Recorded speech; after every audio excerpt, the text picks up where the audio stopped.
하나님께서 아브라함에게 안정된 삶의 울타리, 안전한 삶의 성벽과 같은 역할을 해주었던 고향, 친척, 아버지의 집을 떠나라고 명령하십니다. 그리고 하나님께서 보여주실 그 땅으로 가라고 명령하십니다. 아브라함은 하나님에 대한 믿음의 결단을 했습니다. 하나님을 절대적으로 신뢰하고 하나님을 전폭적으로 의지하기로 결단합니다. 그리고 동시에 즉각적으로 순종했습니다. 하나님께서는 이런 아브라함에게 복된 약속의 말씀을 주셨어요. 내가 너로 큰 민족을 이루리라. 너의 이름을 내가 복을 주어가지고 세상에 만방에 날리게 하리라. 창대하게 하리라. 땅의 모든 족속이 너로 말미암아 복을 얻을 것이라. 너는 복이 될지라.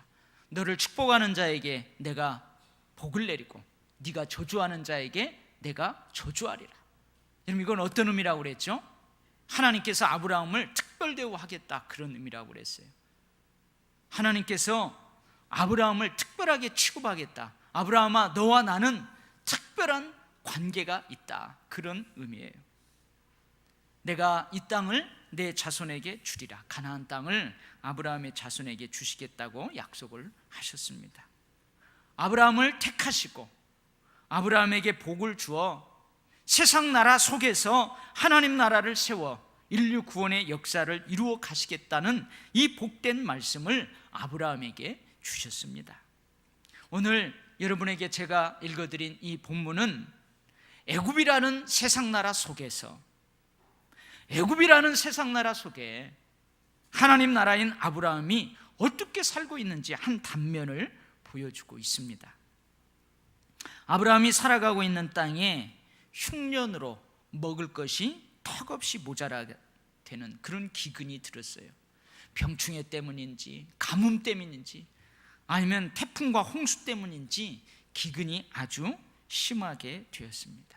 그런데요, 아브라함이 살아가고 있는 세상에 어디 기근만 있었겠습니까? 전염병도 있고요, 전쟁도 있고요, 여러 가지 자연재해도 있고 어처구니 없는 인재도 있어요. 아브라함이 살았던 세상뿐만 아니라 우리가 지금 살아가고 있는 세상에서도요, 삶을 힘들게 하는 수많은 난관들, 장애물들, 그리고 작고 큰 재해들이 있어요. 아브라함은 그래도 살만한 애굽에 잠시 동안 거하면서 기근을 피해보고자 애굽으로 내려갑니다. 근데 애굽에 가까이 이르렀을 때에 아브라함이 자기 마음에 숨겨놓았던 걱정거리를 아내에게 털어놓아요. 여보, 우리가 살려고 지금 저 애굽으로 가잖아. 애굽에 가까이 올수록 내게 걱정거리가 하나 있어. 당신은 정말 아름다운 여자야. 나는 늘 그 생각을 변함이 없었어.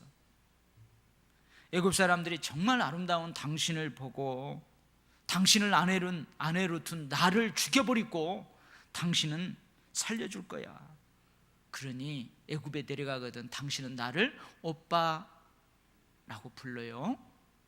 그러면 내가 당신 덕에 죽음을 면하고 그들로부터 대접도 잘 받을 것이요.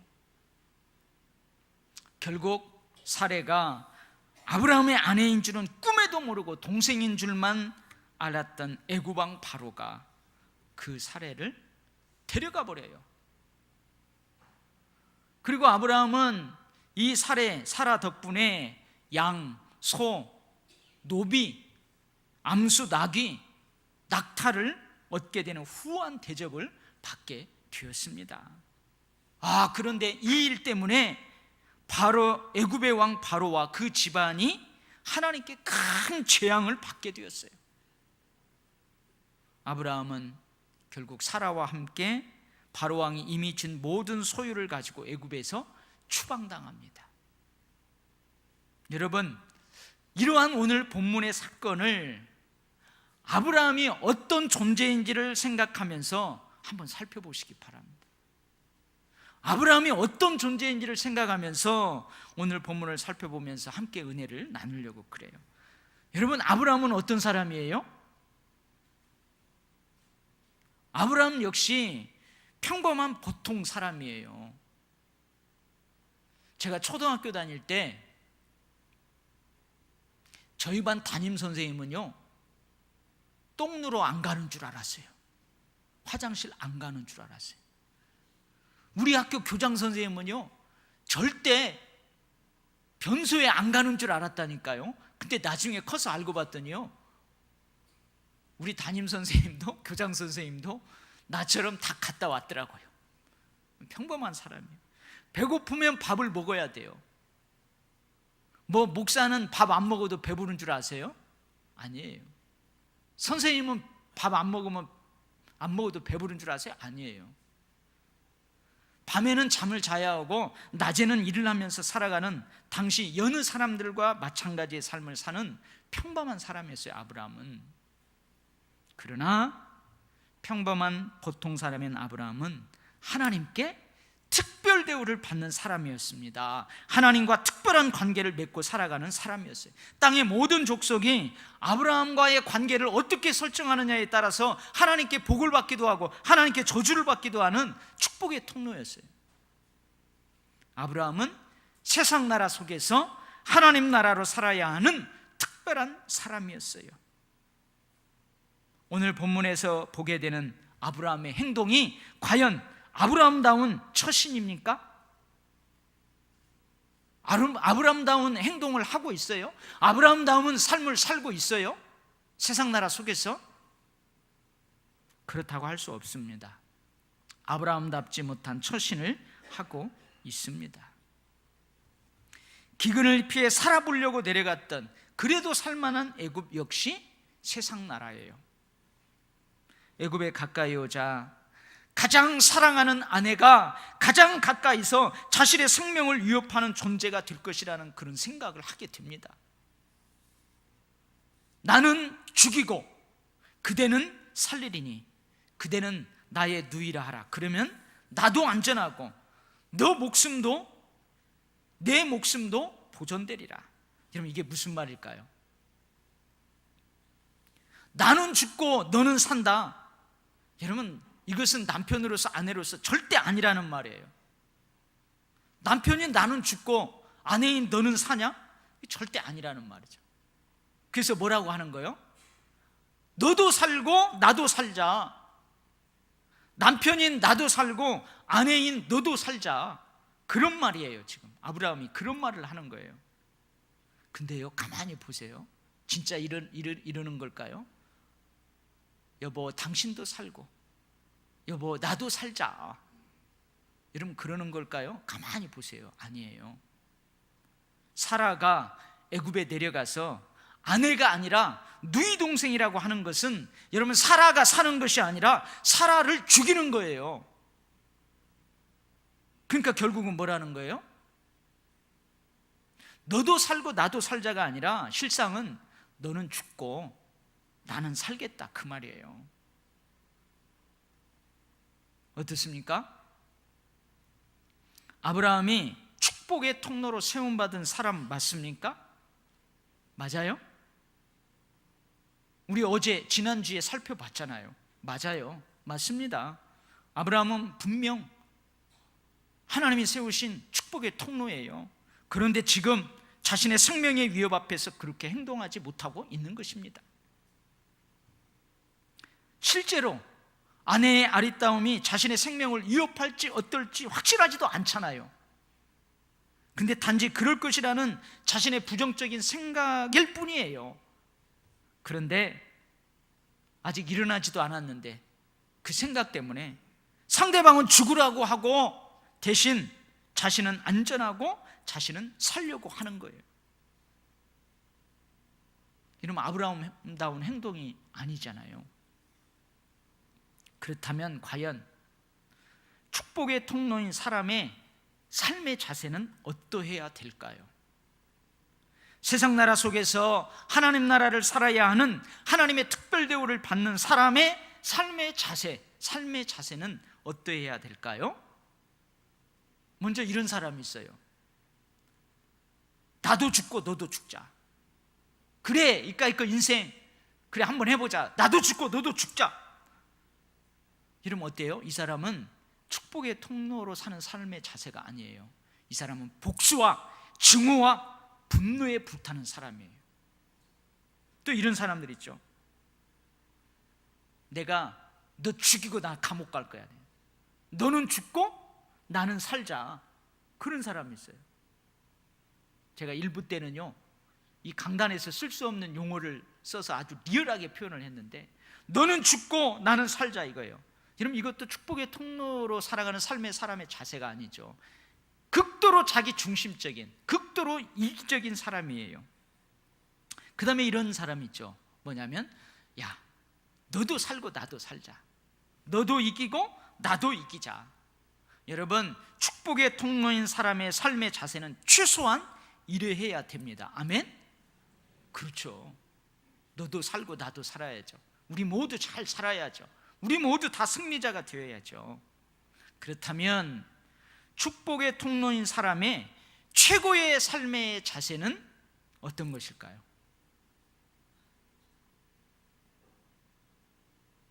축복의 통로로 살아가는 사람의 최고의 삶의 자세는 어떤 것일까요? 그건 뭐냐면, 나는 죽고 그대가 산다면이에요. 나로 인하여 네가 살 수 있다면.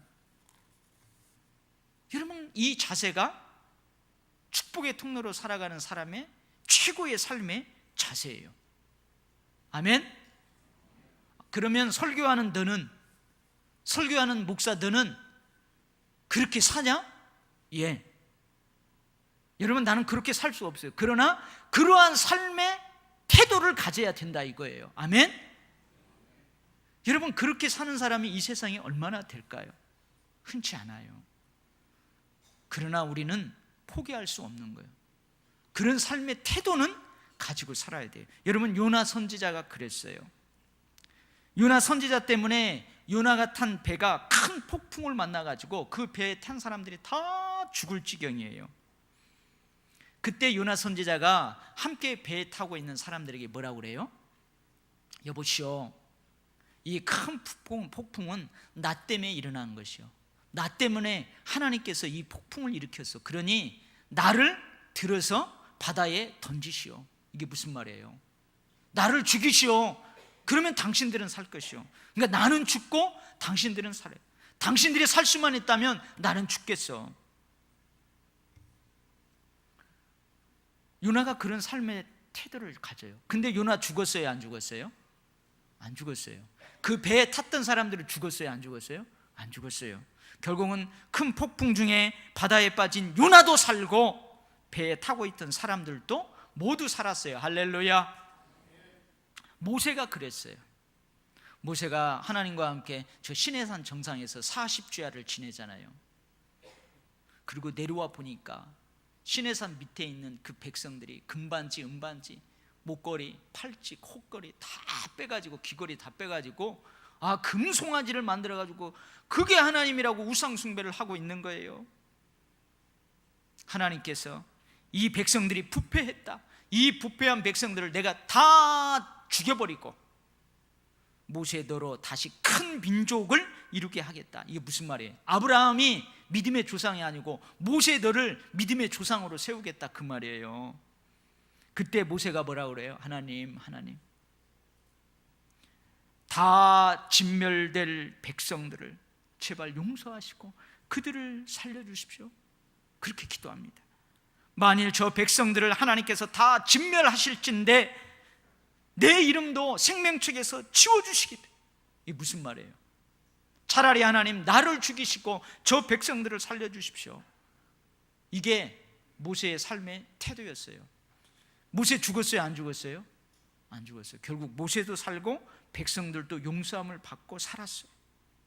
사랑하는 성도 여러분, 저와 여러분은 그리스도인입니다.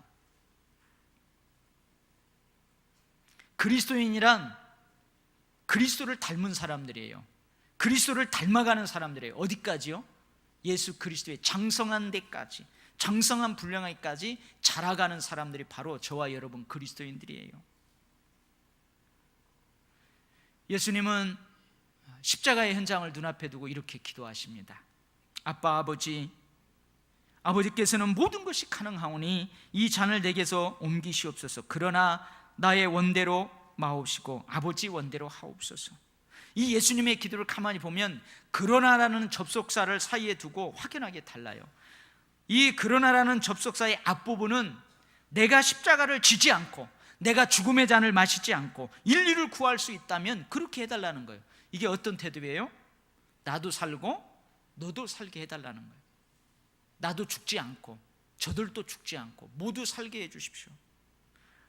그러나의 이 접속사 뒷부분은 내가 십자가에 온 인류의 죄값을 지고 지불하여 죽고 온 인류를 구원하는 것이 하나님의 뜻이라면 그렇게 하겠다, 그런 기도예요.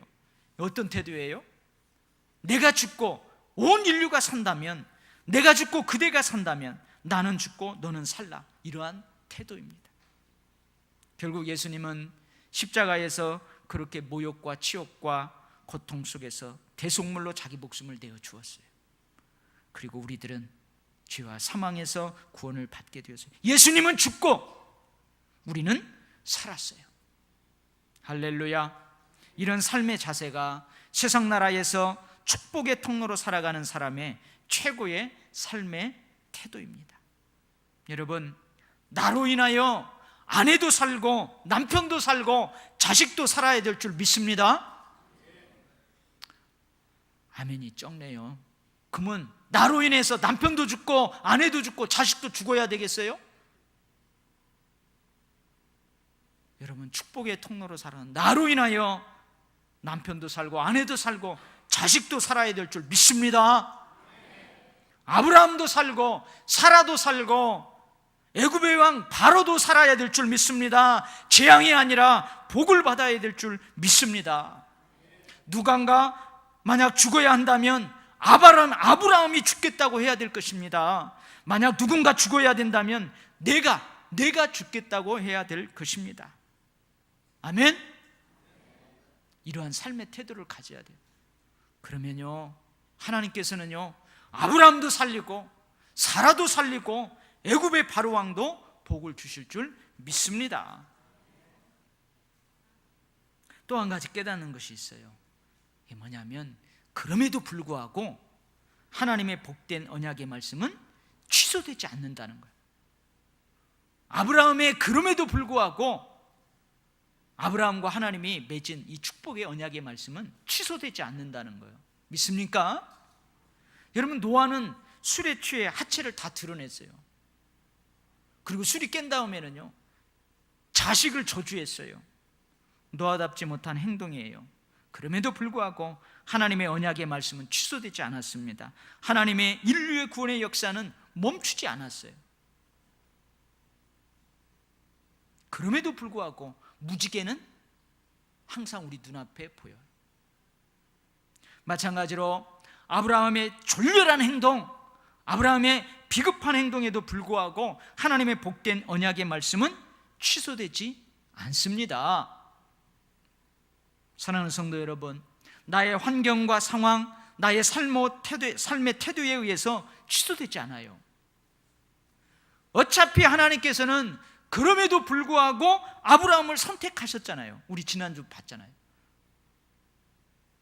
아브라함이 그럼에도 불구하고 하나님은 아브라함을 선택하셨어요. 그럼에도 불구하고 아브라함을 특별 대우하시겠다고 하나님께서 하셨거든요. 설령 아브라함이 그런다고 하더라도 아브라함이 축복의 통로라는 사실은 취소될 수 없습니다. 아브라함을 통해 언약의 말씀을 이루어 가시는 분이 누구예요? 하나님이시니까요.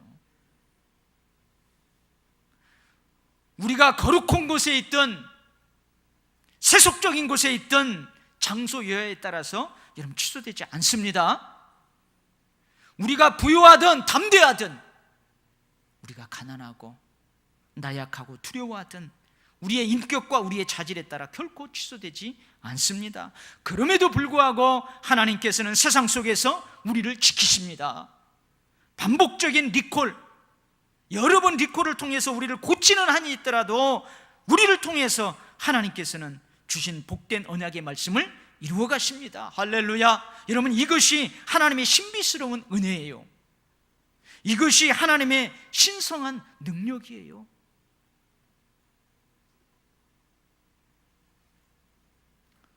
근데 세 번째 깨닫는 게 있어요. 그러나 아브라함에게는 특권과 함께 뭣도 있어요? 책임도 있어요. 오늘 본문을 언뜻 보면은 이해할 수 없는 일들이 일어나고 있어요. 오늘 본문을 자세히 보면 이해할 수 없는 일이 일어나고 있어요. 어떤 일이에요? 잘못은 내가 했어요. 아브라함이 잘못했어요. 근데 재앙은 누가 받아요? 네가 받아요. 재앙은 바로 왕이 받아요. 이해할 수 없어요. 애굽 왕 바로가 깨달았어요. 자기가 그 살해를 취함으로 하나님께서 벌을 내리셨다는, 재앙을 내렸다는 것을 깨달았어요. 그래서 바로가 아브라함을 불러놓아요. 그리고 그 자리에서 3번 반복해서 책망을 합니다. 뭐라고 해요? 같은 말이에요. 근데 3번 이렇게 얘기해요. 네가 어찌하여 나에게 이렇게 행하였느냐? 어찌하여 그녀가 너의 아내라고 내게 말하지 아니하였느냐? 어찌하여 너는 그녀는 나의 누이라고 말하였느냐? 3번 해요. 근데 내가 이 성경을 행간을 읽는다고 하잖아요. 이 본문을 읽으면서 바로의 얼굴을 한번 봤어요. 바로의 얼굴을. 바로가 화가 났겠어요? 안 났겠어요? 아브라함에게 속아서 재앙을 받은 바로 왕이 지금 무척 화가 나 있어요. 막 얼굴이 울그락불그락하고 속에서는 열불이 나는 거예요. 그래서 아브라함을 어떻게 해요? 나는 왕이라니까요. 아브라함은 일개 나그네예요. 내 나라에 와서 잠깐 그 기근을 피해가려고 온 사람이에요. 근데 이놈이 나를 속여가지고 이놈 때문에 우리 집과 우리 가문이 재앙을 받았어요. 지금 바로가 화가 나겠어요? 안 나겠어요? 열불이 나는 거예요, 속에서 막. 근데요, 욕하면서 저주하면서 호되게 아브라함을 대하지 않습니다. 사실은 그렇게 하고 싶어요. 근데 바로 왕은 아브라함에게 함부로 하지 않아요. 조심스럽게 해요. 이 3번씩 말을 하는 것은요, 지금 화가 단단히 나 있다. 근데 그 화를 꾹 누르는 거예요. 잘못한 아브라함 앞에서 바로가 오히려 쩔쩔매는 것 같아 보이지 않습니까? 그렇죠. 여러분, 왜 그럴까요? 한번 이해할 수 없는 이 장면을 여러분 한번 설명 한번 해봐요. 이해되게 설명해봐요. 아브라함 뒤에 재앙을 내리신 하나님이 계시다는 것을 바로 왕이 알았기 때문에 그래요. 아브라함은 생사화복의 주인이신 하나님과 특별한 관계가 있다는 것을 바로 왕이 알았기 때문에 그래요. 여러분, 우리 조선시대 때 하인, 양반, 쌍놈이 있던 신분사회에 있었던 그 시대를 한번 제가 예를 들어 설명합니다. 이웃집의 하인이, 종이 큰 잘못을 했어요. 그런데 이 주인집 양반이에요. 이 사람도 양반이에요. 근데 그 잘못한 이웃집 하인한테 함부로 하지를 못합니다. 왜 그럴까요? 나는 양반이라니까요. 이웃집 저놈은 종놈이에요, 하인이에요. 근데 나한테 큰 잘못을 했어요. 국법으로 다스려서 엄하게 할 수도 있어요. 근데 그 주인집 양반이 저 이웃집 하인한테, 종한테 함부로 하지를 못해요. 왜 그럴까요? 이웃집 하인의 주인이 나보다 지체 높은 대감마님이에요. 대감마님이기 때문에 함부로 못하는 거예요. 여러분, 이것이 종의 특권입니다. 이것이 하나님께 특별 대우를 받는 하나님과 특별한 관계인 아브라함의 특권이에요. 할렐루야. 사실은 제가 이 본문을 설교할 때 저와 여러분이 이 특권의식에 사로잡혀서 무책임해질까 봐 좀 조심스럽긴 해요. 잘못은 내가 했는데 바로 왕이 재앙을 받는다니까요.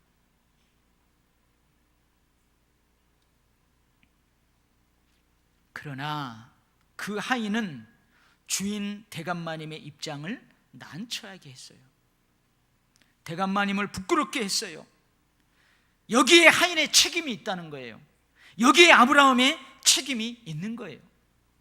특권의식에 사로잡혀 세상 나라에서 하나님 나라로 바르게 살지 못하면, 책임과 사명을 감당하지 못하면, 망각하면 세상 나라로부터 수치를 당하는 거예요. 세상 나라로부터 부끄러움을 당합니다. 하나님의 영광에 누를 끼치게 되는 거예요. 여러분, 세상 나라의 세상 사람이 이런 잘못을 했어요. 이런 잘못을 했어요.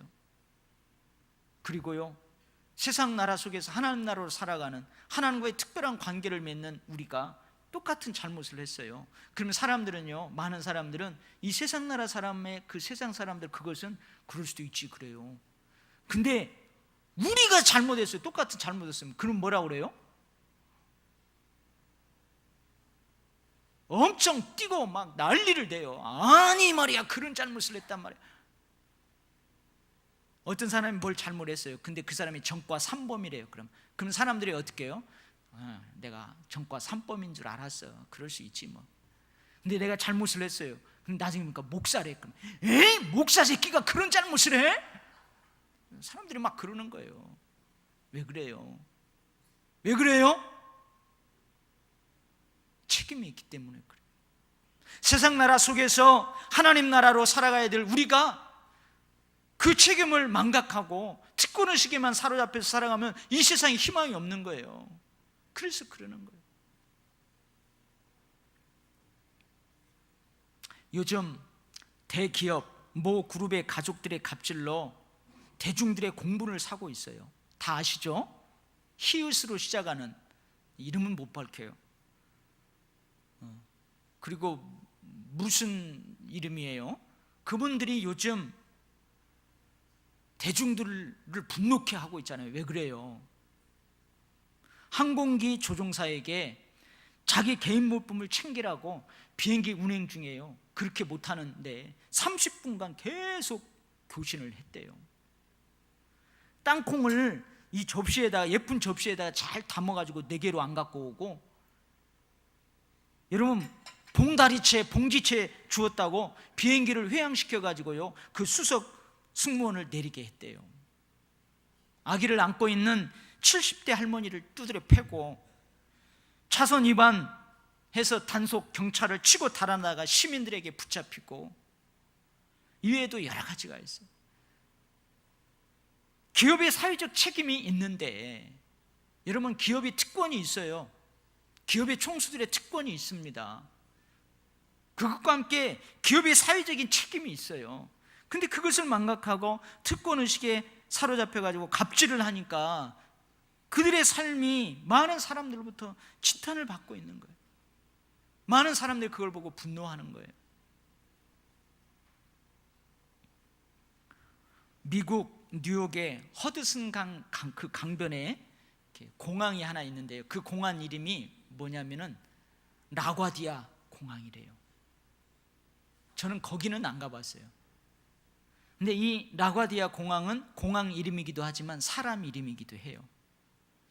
뉴욕의 미국 뉴욕의 시장을 3번씩이나 지낸 피오렐로 라과디아라는 이름을 딴 공항이랍니다. 이 사람이 판사 출신이래요.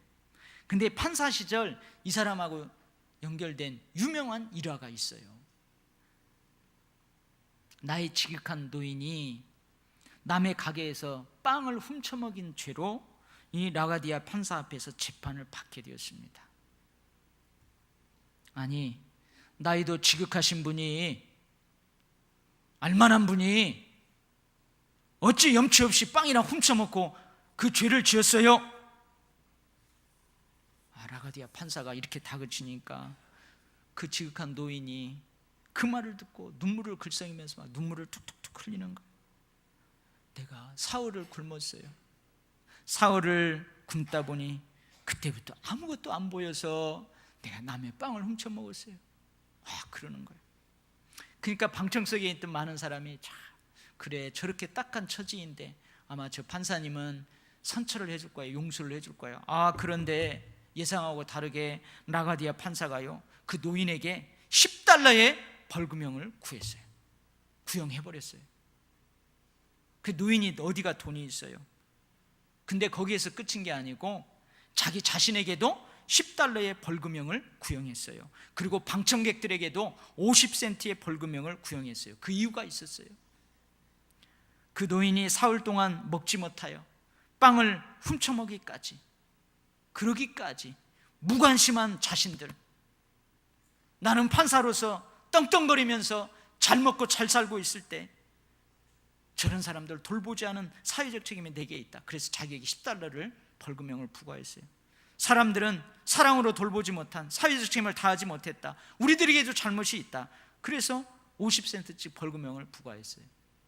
아무도 의의를 달지 않았어요. 57달러 50센트가 모여졌답니다. 그래서 10달러의 그 벌금을 내고 나머지 돈을 그 노인에게 주어서 돌려보냈대요. 여러분, 하나님과의 특별한 관계라는 특권의식을 가지고 무책임하게 살면 안 될 줄 믿습니다. 저와 여러분에게는요, 신비한 하나님의 은혜가 있어요. 아주 신성한 그 하나님의 은혜, 능력이 우리에게 있어요. 우리가 잘못해도 우리는 하나님과 특별한 관계 때문에 그거 취소시키지 않고요, 내가 잘못했는데도 저 사람이 재앙을 받아 이해되지 못하는 일들이 우리의 삶에 있을 수 있어요. 그러나 여러분, 그러한 특권의식에 사로잡혀서 하나님께서 우리에게 주신 특별한 축복, 특별한 권세를 가지고 우리 또한 무책임하게 책임을 다하지 못하고 살아가면 여러분 안 되는 줄 믿습니다. 여러분, 우리도 바른 정체성을 가지고 그럼에도 불구하고 취소되지 않는 하나님의 신비로운 은혜와 신성한 능력을 가지고 특권과 함께 책임을 다하는 세상 나라에서 하나님 나라로 살아가야 될 줄 믿습니다. 저와 여러분이 그렇게 살아야 되고요, 우리 도일교회가 그러한 교회가 되고 우리들뿐만이 아니고 이 대한민국에 사는 모든 그리스도인들과 대한민국 방방 곳곳에 세워진 교회가 그래야 될 줄 믿습니다. 여러분, 힘들어요, 어려워요. 그러나 우리는 그런 삶의 자세를 가지고 살아가야 될 줄 믿습니다. 아멘. 기도하겠습니다. 하나님 아버지, 회개합니다. 우리들도 아브라함처럼 아브라함답지 못한 삶의 태도를 가지고 살아가는 때가 많이 있었고, 그러한 생각으로 하나님이 기뻐하시고 선하시고 온전한 뜻을 이루기보다는 주님, 이기적인 욕망을 가지고 내 중심적인 사고방식을 가지고 살았던 때가 많이 있었음을 고백합니다. 용서하여 주시옵소서. 아버지 하나님 주시는 그 특권을 가지고 아버지 하나님께서 주시는 정말로 신성한 그러한 은혜와 신비스러운 은혜와 능력을 가지고 늘 하나님이 주시는 축복을 누리면서도 그걸 가지고 사회적인 책임을 다하는, 하나님이 세우신 직분을 끝까지 잘 감당하는 그런 저희들이 되게 하여 주시옵소서. 아버지 하나님, 우리가 이렇게 잘 살기까지는 누군가의 희생과 땀 흘림과 헌신이 있었습니다. 우리가 마음껏 예배드리고 전도하고 이런 신앙의 자유를 누리는 것은 누군가 이 교회를 위해서 헌신한 그 헌신함이 있습니다. 아버지, 조금 어렵다고 특권만을 누리고 사명은 내팽개치린다면 어찌 교회가 교회될 수 있겠습니까? 우리의 후손들은 어떤 열매를 거두라고요? 주님, 우리를 용서하시고 우리를 새롭게 하시고 우리를 능력 있게 세상 속에서 하나님 나라로 그렇게 살아가게 사용하여 주시옵소서. 예수님 이름으로 기도하옵나이다. 아멘.